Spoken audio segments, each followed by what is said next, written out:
Je lis du livre de 1 Roi chapitre 18 au verset 15 ce qui suit. Élie répondit, l'Éternel, le maître de l'univers, dont je suis le serviteur et vivant. Aujourd'hui, je vais me présenter devant Akab. Prions. Notre Seigneur et notre Dieu, combien nous te sommes reconnaissants pour ce privilège que tu nous accordes en ce jour de nous tenir en ta présence, le Créateur des cieux et de la terre.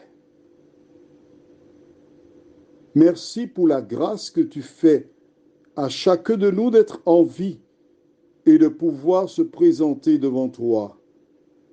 Que le Saint-Esprit nous éclaire. Dans toute la vérité, nous t'en prions, au nom de Jésus, pour ta gloire éternelle. Amen. Alors, que dégageons-nous? Rappelle-toi de l'histoire. Quand Abdias vit Élie la première fois, il a été surpris. Il a été tellement surpris. Je vais lire pour toi à partir du verset 7 du même chapitre. Abdias était en route quand Élie le rencontra. L'ayant reconnu, Abdias tomba le visage contre terre et dit, « Est-ce toi, mon seigneur Élie ?» D'accord? Il a été surpris. Pourquoi était-il surpris? Surtout lorsqu'il entend Élie lui dire, « Je vais me présenter devant Akab. » Je lis maintenant le verset 9. Abdias dit, « Quel péché ai-je commis pour que tu me livres, moi, ton serviteur, entre les mains d'Akab? Il me fera mourir. » L'Éternel est vivant. Il n'y a aucune nation, ni aucun royaume où mon Seigneur n'ait envoyé quelqu'un à ta recherche. Quand on disait que tu n'y étais pas, il faisait jurer le royaume et la nation que l'on ne t'avait pas trouvé. Nous arrêtons ici. Élie était introuvable.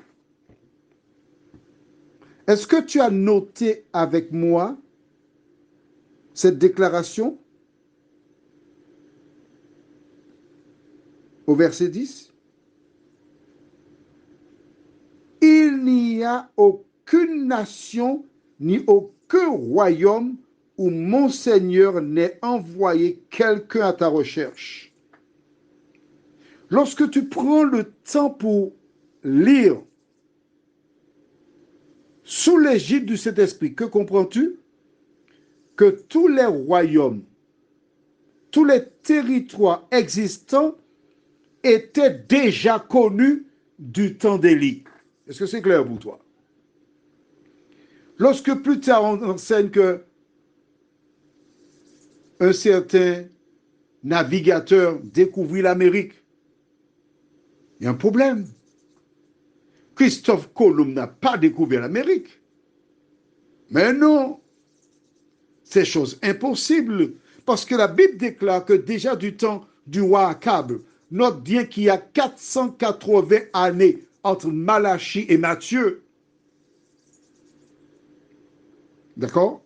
Donc pratiquement 5 siècles.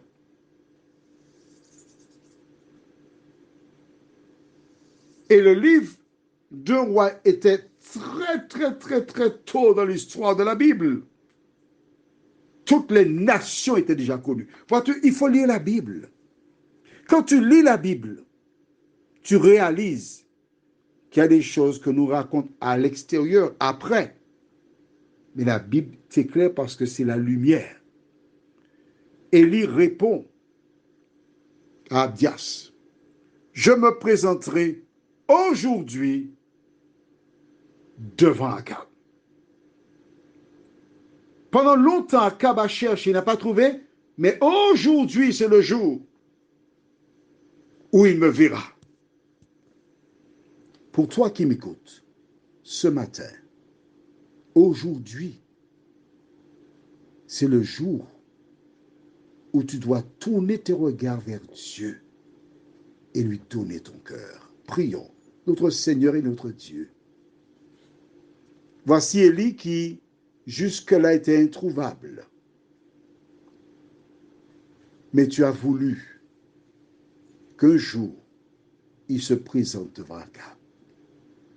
Et conformément à ta parole, il n'a pas cherché de solution intermédiaire. Sa vie était en péril. Mais une vie sauvée sur terre sans Dieu est une vie vouée à l'échec, à la souffrance et au remords. Merci Seigneur de continuer de nous éclairer, nous garder et permettre qu'avant longtemps, nous puissions te voir revenir afin de jouir de la vie éternelle, nous t'en prions. Au nom de Jésus et pour ta gloire éternelle. Amen. Je te souhaite une bonne journée sous le regard de Dieu.